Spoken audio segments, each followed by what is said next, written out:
ஜென்ம பாவத்தை போக்கிடுவாள்.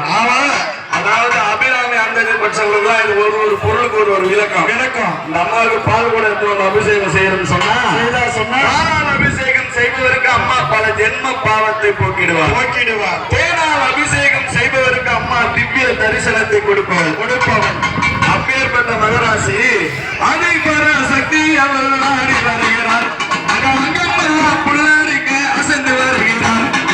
அதை பெற சக்தி அவள் நாடி வருகிறாள். அவன் அங்கமெல்லாம் புள்ளரிக்க அசைந்து வருகிறார். கண்கண்ட தேவி பவானி வருகிறாள். கண்கண்ட தேவி பவானி வருகிறாள். காலனை வதைத்துமே ஓடி வருகிறாள். கண்கண்ட தேவி பவானி வருகிறாள். கண்கண்ட தேவி அவள் பவானி வருகிறாள். காலனை அழித்துமே ஓடி வருகிறாள். கன்னியர்கள் பெருக்கூட்டம் எங்கே வணங்குது.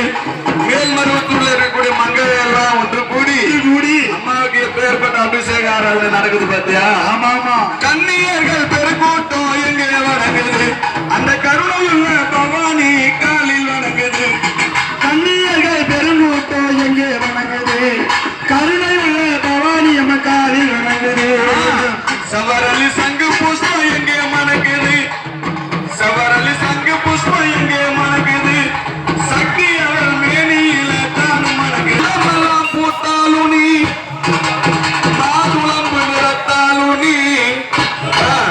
அம்மாவுக்கு நெத்திக்கு பொட்டு வைத்து நேர்மைக்கு திலகமிட்டு அபிராமி அத்தையில எப்படிலாம் அந்த அம்மாவை வர்ணிக்கிறான்னு கேட்டீங்கன்னா மாதுளம்பு நிறத்தழகு. அதாவது மாதுளம்பூ சக்தி செவையில் இருக்கும். அந்த மாதிரி அம்மாவுடைய முகமாகப்பட்டது பல பலன் இருக்குன்னு சொல்லிட்டு அபிராமி அந்தரையில அம்மா வர்ணிக்கிறாங்க. நெத்திக்கு பொட்டு வைத்து